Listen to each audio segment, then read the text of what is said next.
ఒక 10 సంవత్సరాల క్రితము లోకమేంటి ఇంత తొందరగా మారిపోతుంది అని బాధపడేదాన్ని. కానీ ఇప్పుడు బాధపడాల్సిన టైం కాదు.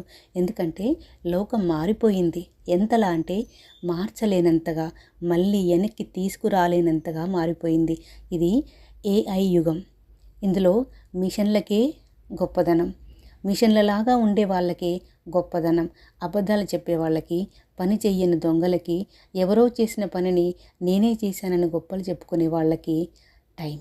అమాయకంగా అంటే ఇన్నోసెంట్గా, ధర్మంగా, వినయంగా తన పని తాను చేసుకుంటూ ఉండే వాళ్ళకి కాలము నడవదని నాకు అర్థమైంది. అందుకని నేనేం చెప్పదలుచుకున్నానంటే, ధర్మం తప్పకుండా అప్పటి అమాయకత్వానికి ఫుల్ స్టాప్ పెట్టి అందరితో పాటుగా చురుకుదనాన్ని అలవాటు చేసుకోవాలి.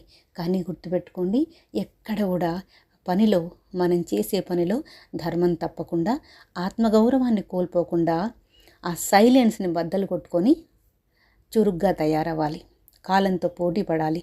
కాలంతో పోటీ పడితేనే ఈ కాలంలో, ఈ ఏఐ యుగంలో మనము మనుగడ సాగించగలుగుతాం.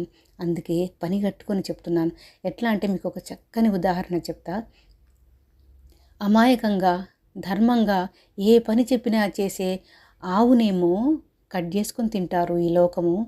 కానీ బెదిరించి, క్రూరంగా ఇంకొక అమాయక జీవుల్ని చంపి తినే సింహాలని, పులుల్నేమో జూ పార్కులో పెట్టి వాటికి ప్రత్యేకమైన పోషణనిచ్చి, రక్షణనిచ్చి కాపాడుతుంది. పైగా కొన్ని జంతువులేమో అంటే జాతీయ జంతువుగా గుర్తిస్తారు. ఇప్పుడు పులి క్రూర జంతువు, కానీ దానికి భయపడి దాన్ని జాతీయ జంతువుగా చేసి పోషిస్తున్నారు.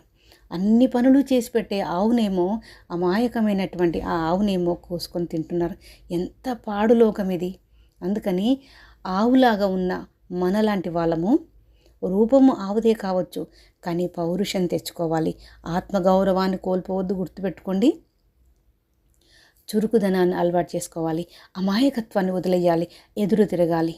ఎక్కడ నీకు నష్టం కలిగిన చోటు, నీ ఆత్మగౌరవానికి భంగం కలిగిన చోట ఖచ్చితంగా ఎదురు తిరగాలి. కామ్గా ఉన్నట్లయితే ఈ లోకం మనల్ని తొక్కేయడానికి సిద్ధంగా ఉంటుంది. కాబట్టి గుర్తుపెట్టుకోండి, లోకం మారింది. మారిన కాలానికి తగ్గట్టుగానే మనం ఉండాలి.